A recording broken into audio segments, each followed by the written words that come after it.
All right, welcome back from break, everyone. I'm so glad that you all are here because we have a special office hours session with Jackson Galaxy on the catification of co-sheltering environments.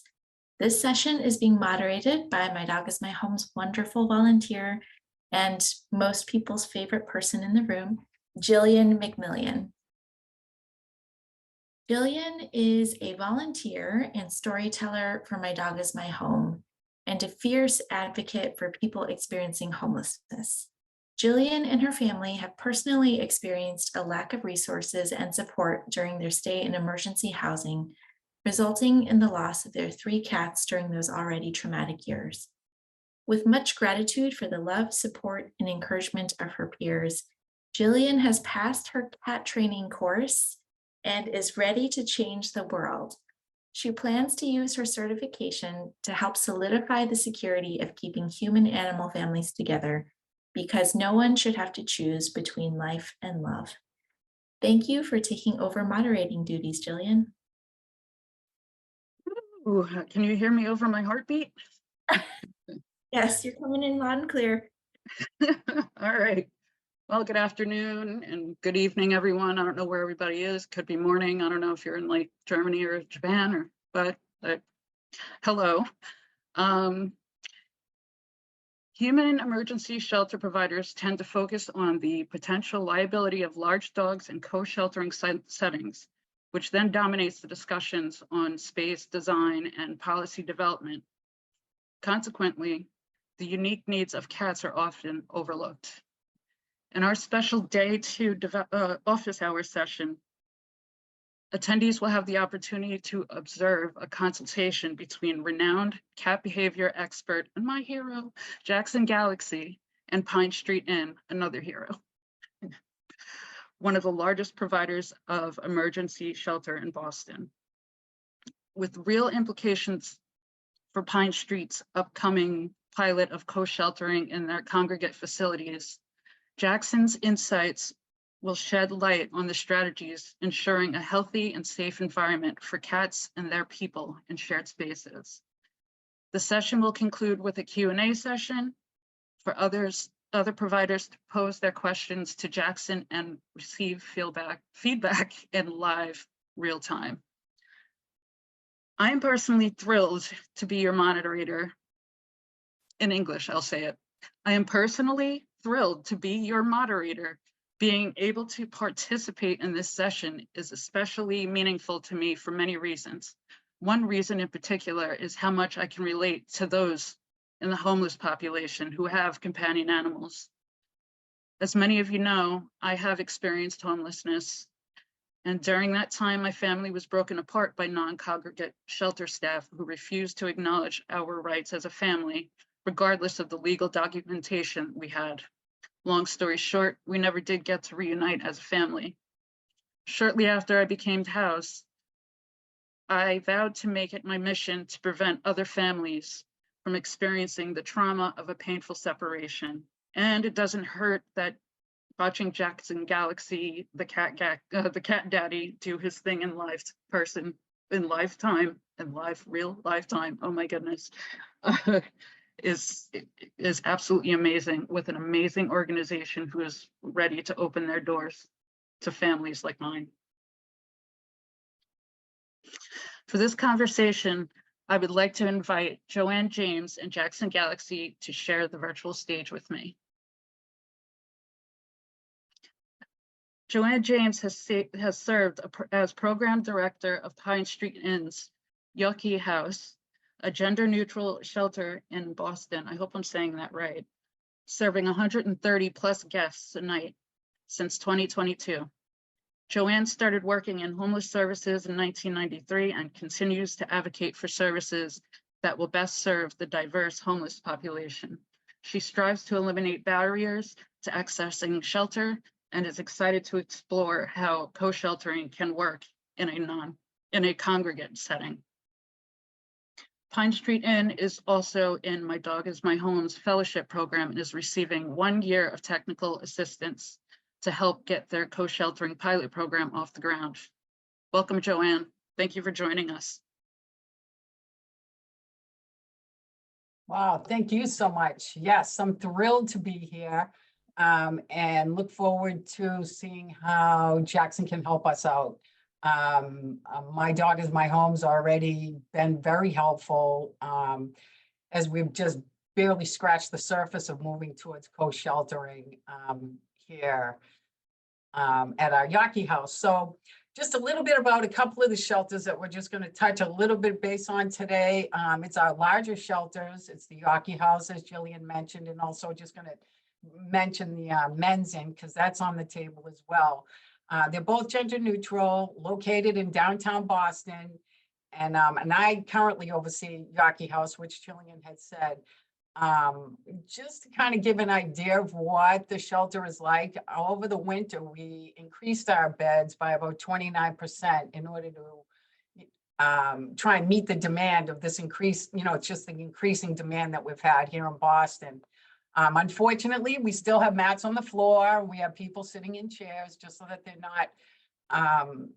not outside. So our already limited common area space, as you can well imagine, has felt the impact of that. I also think that a significant piece of that is that a lot of people have gotten used to the limited,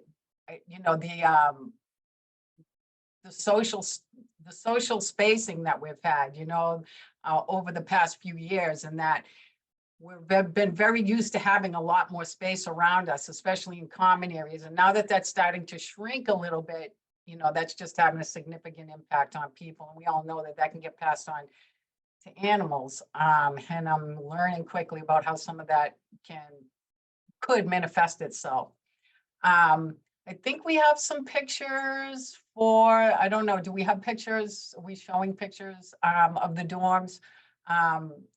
So we are congregate dorms here at the Yawkey house.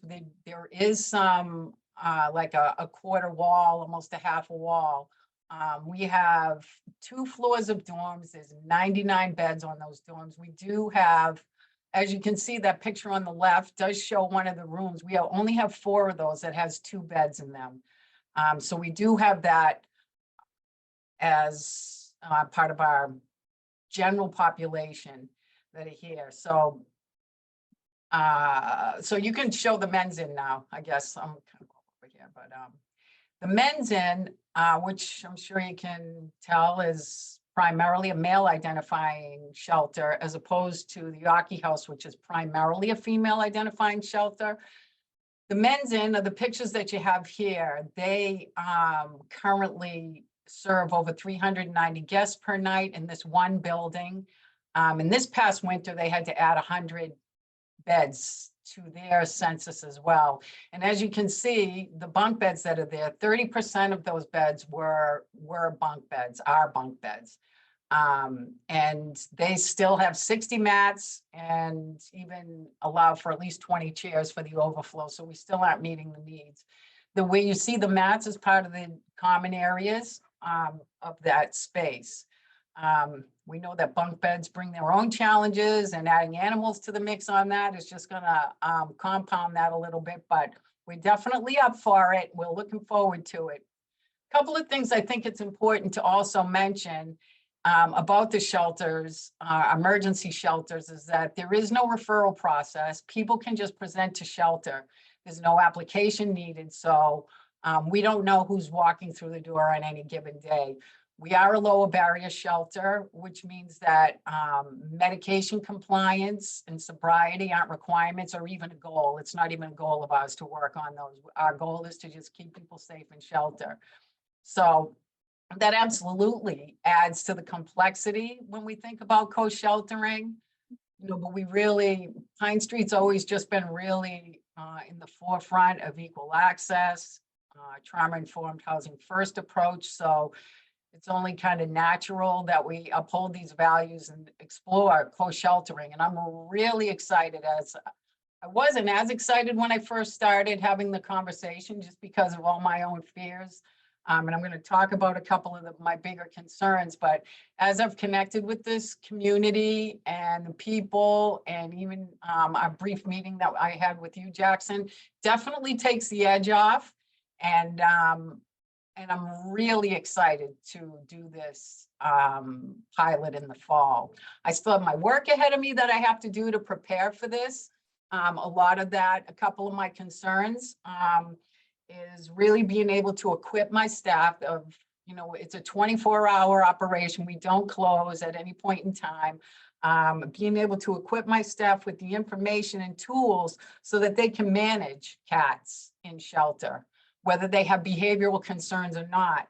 And how do we control that environment for health and safety for all the shelter guests that are here? We don't want to just say, yes, you can have your cat here, but you got to keep him in the crate 24 hours a day, because that doesn't feel good at all. And that's not really where we want to be. So how are we able to manage some of that? Like, I'm thinking about when people are sleeping at night in the dorm. That's probably the biggest part. The other big thing is, how do we help cats feel safe if there's other animals like dogs around in the shelter? Because when we go into this, we want to be able to invite all types of pets, people with pets, to come and stay here. And keeping in mind the common area that that there could be a lot going around and busy. So that's where I'm at. So I'm going to bow down to Jackson and let him break out his magic wand and help us out here. And we really appreciate it. So thank you. Well, thanks, Joanne. That was a very, very helpful overview of the spaces you're working with. To help us think through the challenges of catification of co-sheltering, we are honored to welcome our wonderful guest, Jackson Galaxy. Jackson Galaxy is an animal advocate and New York Times best-selling author with 30 years of experience working with cats and their guardians. Best known as the host of Animal Planet's long-running hit show, My Cat from Hell. Jackson now provides free weekly content to an audience of nearly 6 million across social media platforms. Through the Jackson Galaxy Project, a signature program of greater good charities, he seeks to reduce the number of animals in shelters, improve the lives of at-risk animals, and to help people who care for them. Thank you for being here, Jackson. It's an honor to be moderating. Thank you, Jillian. Thank you, Joanne. And thank you, Christine, for having me. And I like the fact, Joanne, that you ended with that we're going to be thinking through this because that's what we're doing. We're thinking through it. There is no blueprint really for how to co-shelter for cats. There really isn't. And I love the fact that they're even being given the sort of dignity of having that planning thought in front of them. But that's all we're doing, because we're in nowhere near ideal space for cats. I mean, all we can do is make it less of a shock to the system than it could be. So I think that's, with that in mind, we start to think about what is the ultimate need of a cat. Now, if we're assuming that most of these cats at some point were housed and now find themselves not, just like they're people, we can make certain assumptions about how they see territory and the need to have that territory to some degree or another be sort of this sort of holy spot for them, someplace where they can call their own, no matter how big it is. There's other cats who could be coming into the situation who have very little socialization except for the human that they've bonded with. And we have to think about that in the meantime as well. But in looking at the, I mean, I guess we're, for the sake of what we're doing today, and you guys tell me if you want to take a different approach, because we haven't really kind of talked this part through, because I mean, we can concentrate on Pine Street as sort of an example of what can be done in other places, or start out a little more widely and go in.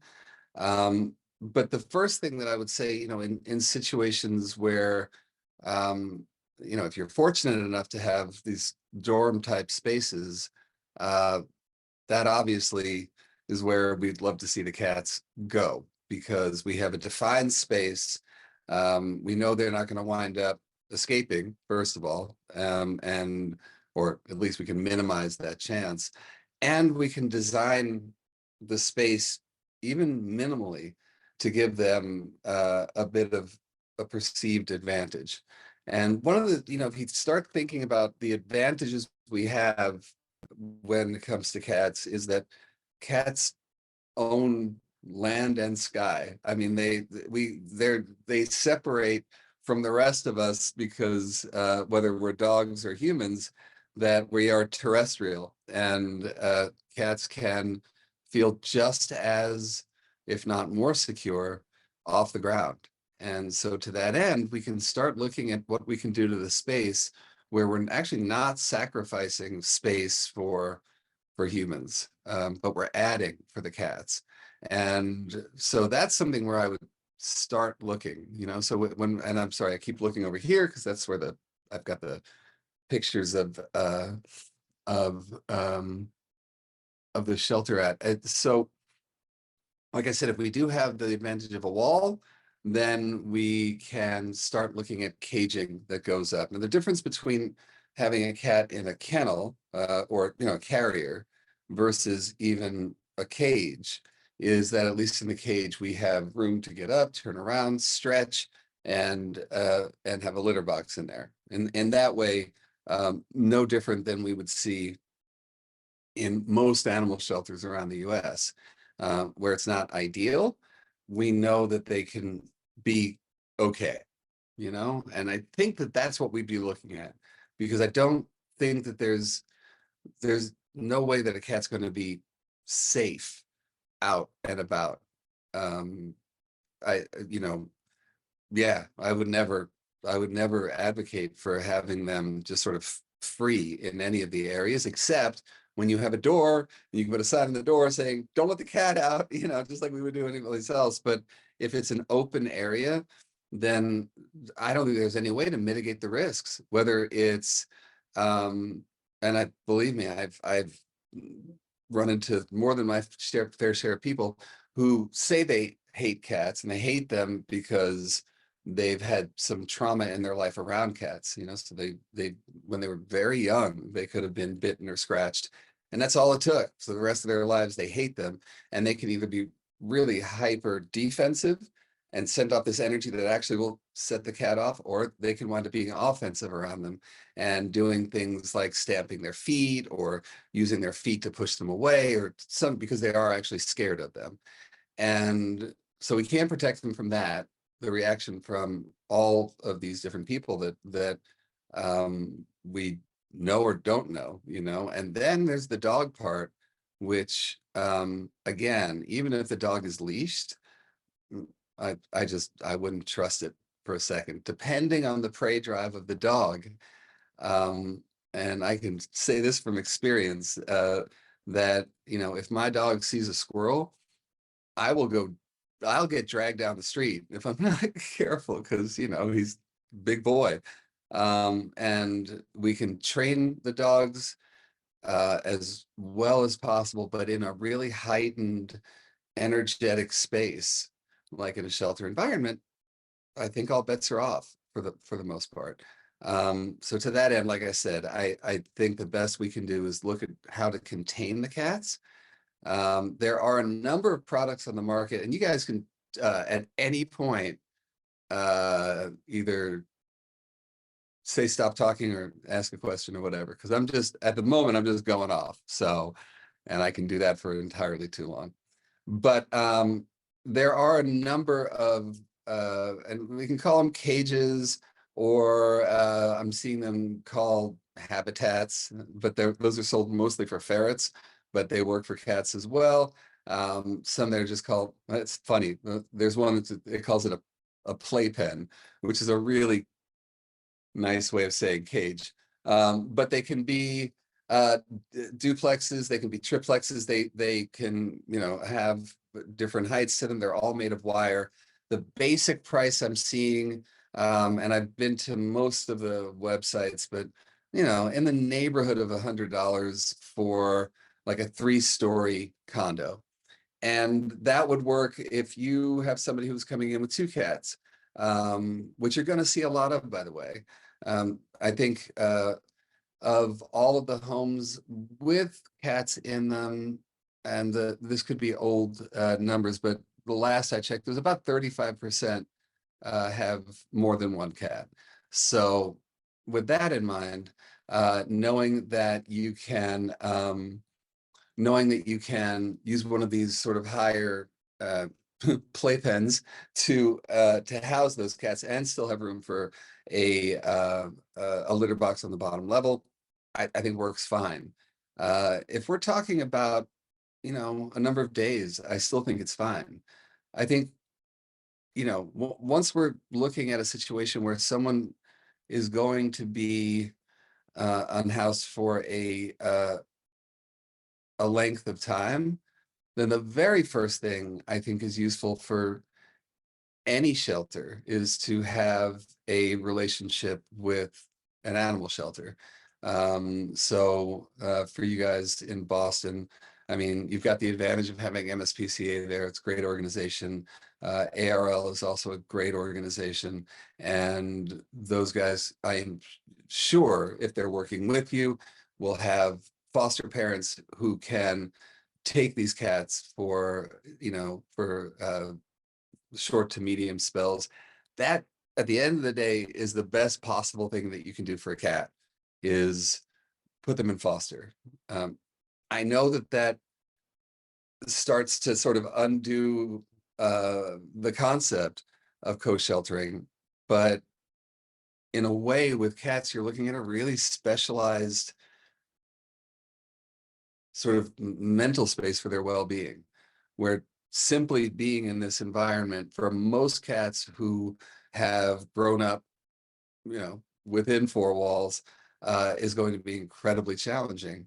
And even if we can get them to have a bit of a lowered stress level for the first, let's say, couple of days, past there, it's just going to start accumulating in terms of the stress level because they don't have an outlet.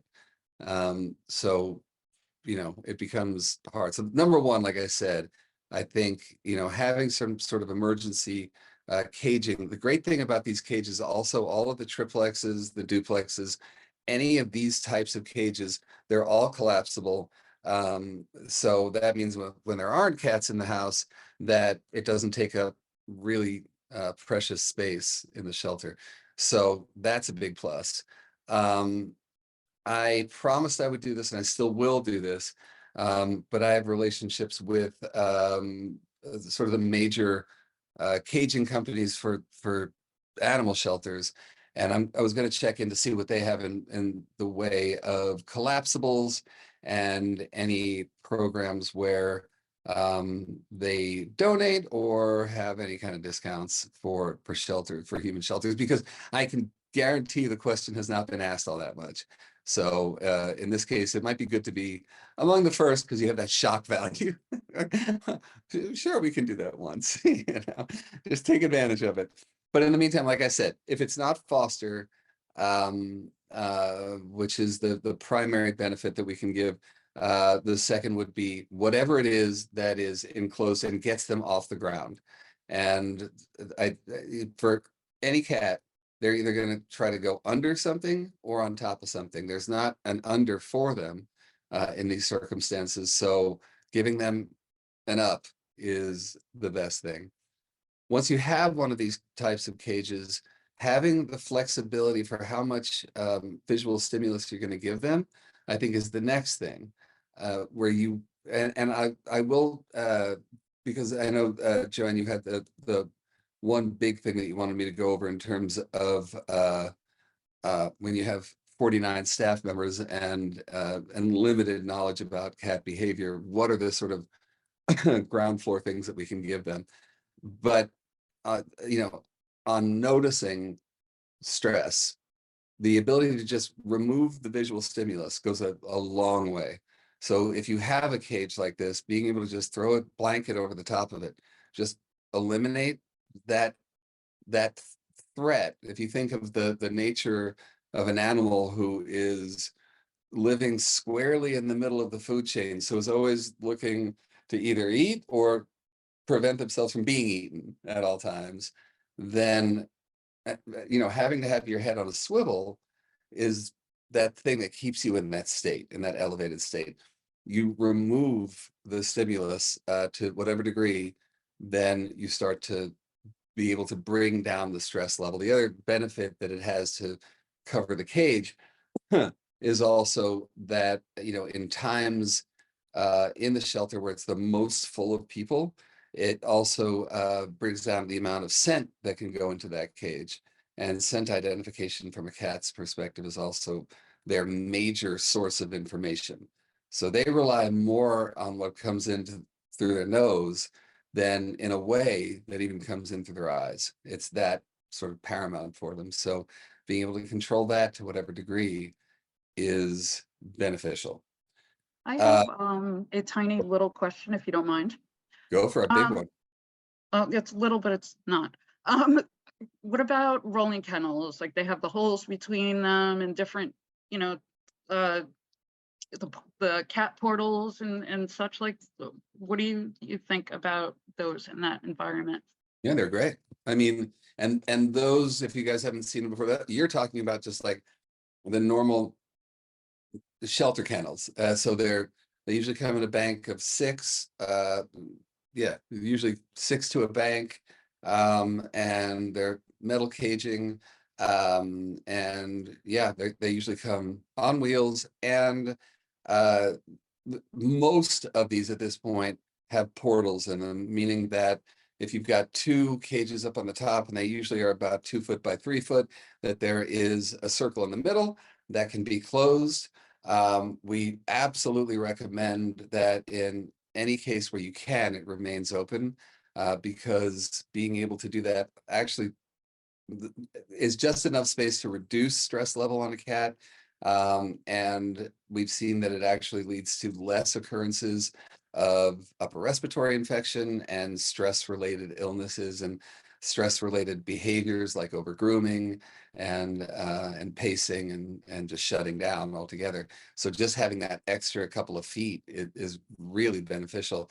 I mean, in a way, it's a better way to go than sort of a store-bought collapsible cage, because it's just much more sturdy, and it was meant to house animals. And I think that's the thing. I think that with these collapsibles, they're great for what they are, which is very temporary housing. Having a bank of cages, again, in no ways, it's not an optimal way to live, but we do know that cats, especially with the portals, we have length of stay at a lot of our city shelters that, we're talking about weeks, if not a little longer. And like I said, it's in no way optimal.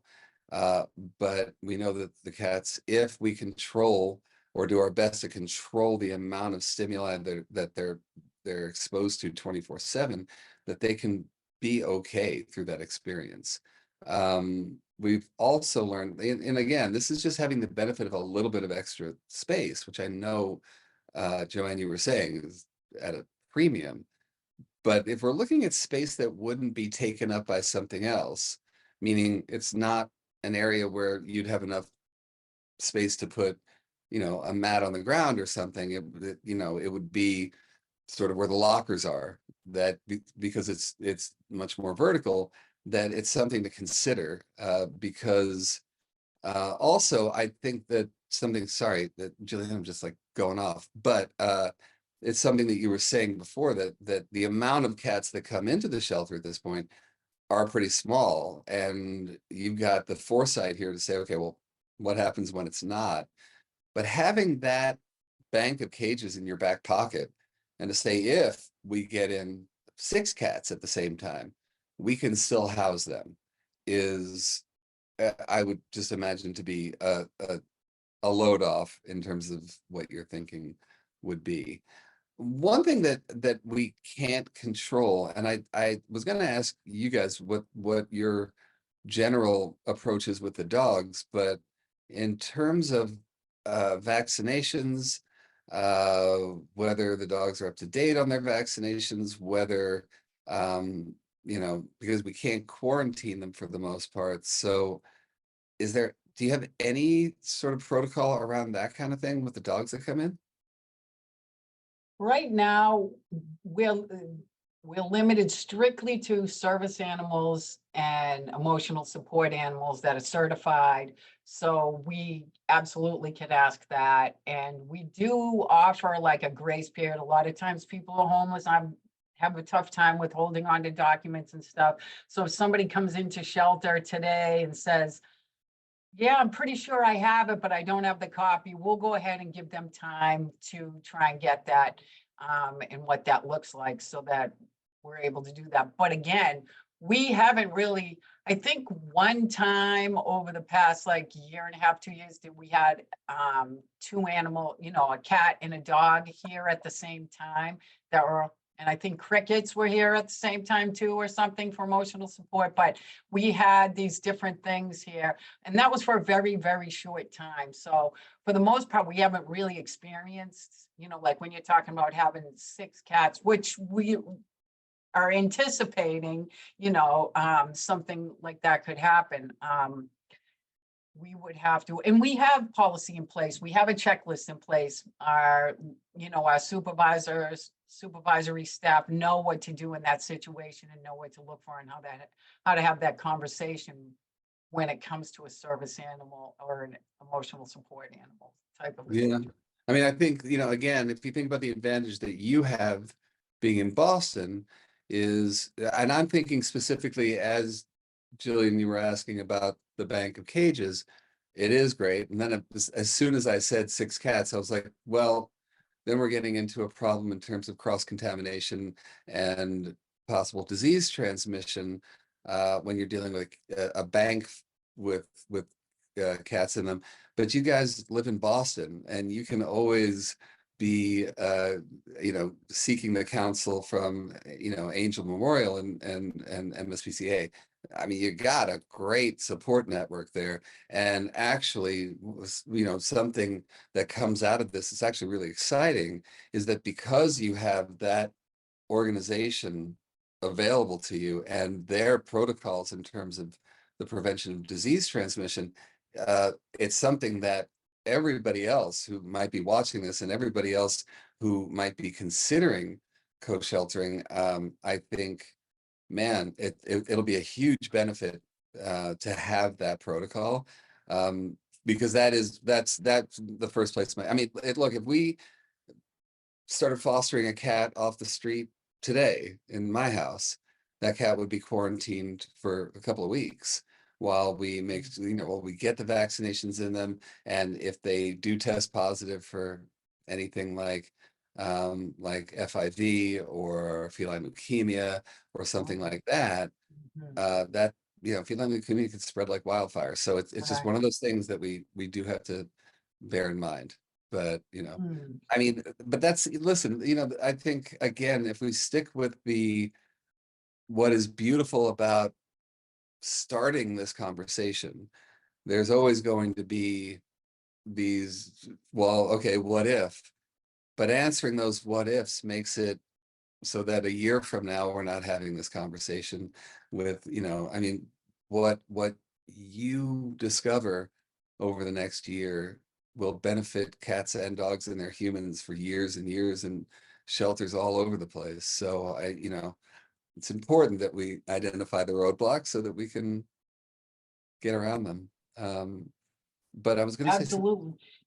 Now, in thinking about when cats are coming in, because I really didn't think about that, not that that's a big shocker there, but if we had multiple cats come in, like I mean, if we could do a perfect world, which we know we're not there, but like, would you recommend that they're kept separate for 2 weeks? Like if somebody was going to be here, like we really, because at first when you were talking about cats and people with I'm like, oh, it might be kind of cool if cats were in the same area. So, and then you bring this up and I'm like, breaks, like probably not so much. So, but what would you I mean, you're saying if they came in together?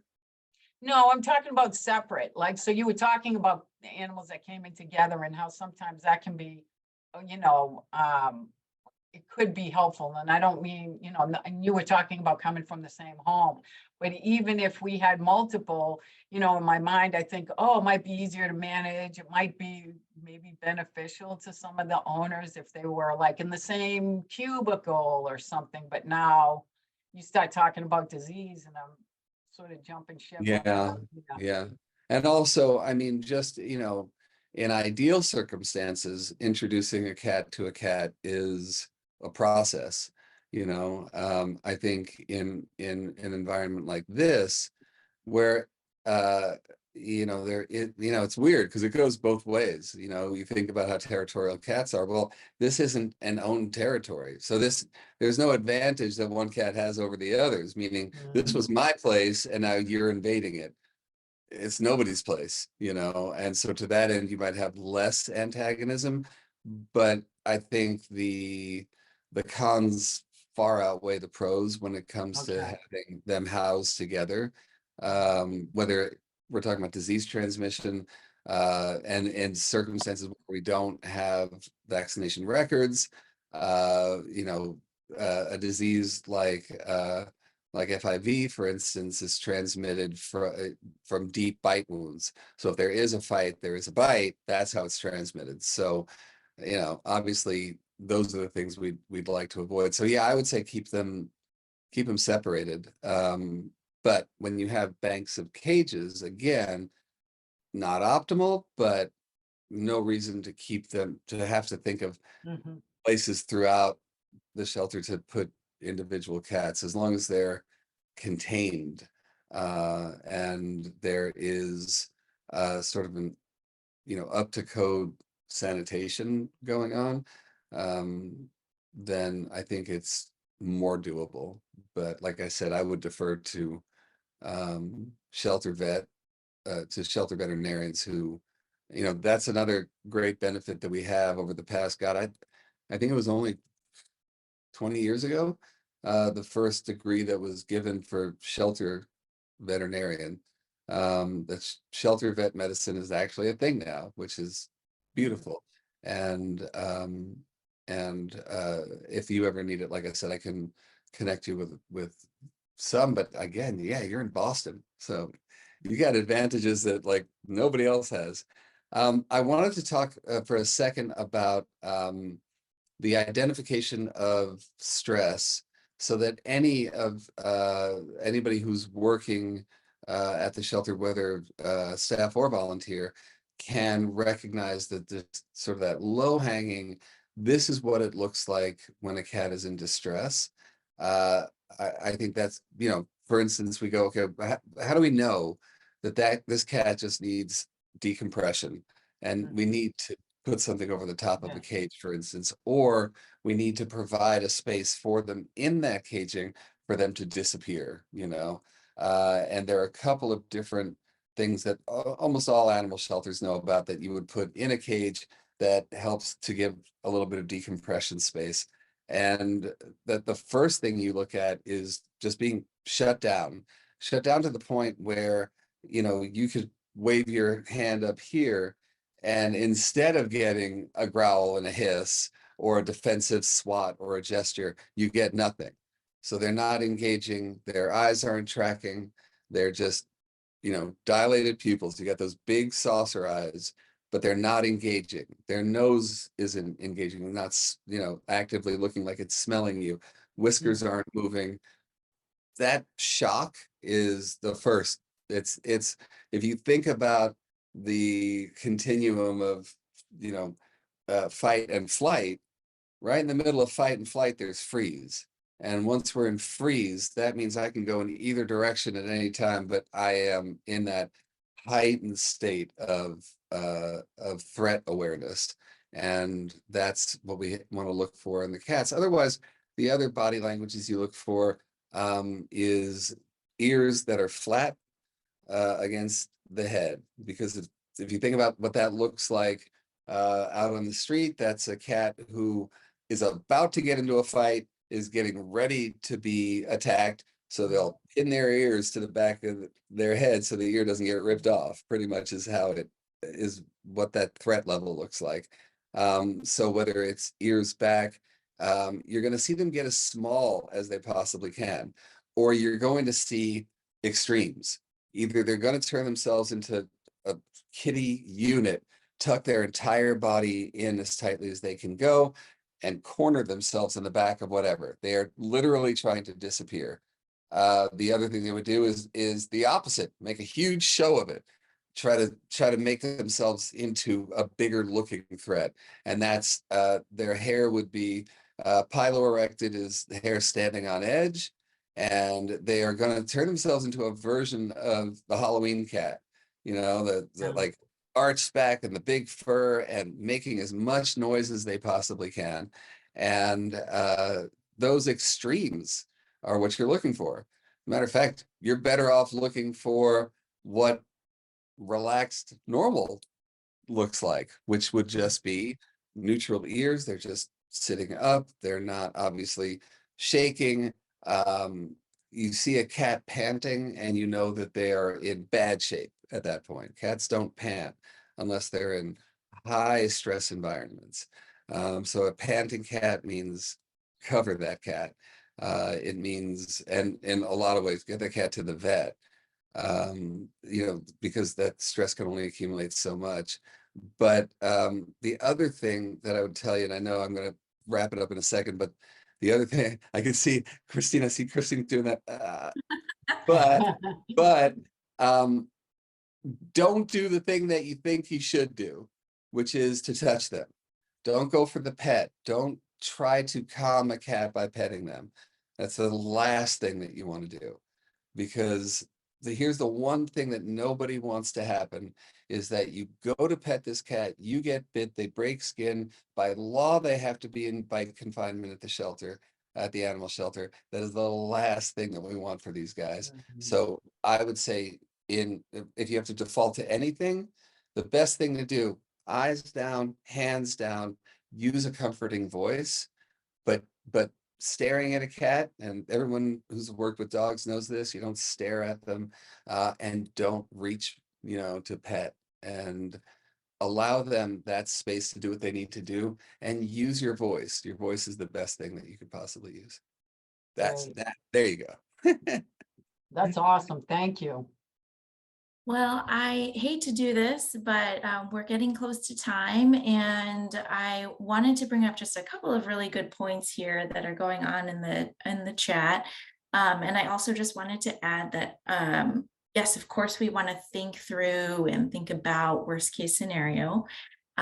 But after having been around for 10 years, you know, my dog is my home, going to different shelters across the country and seeing programs get off the ground with co-sheltering in all different kinds of environments.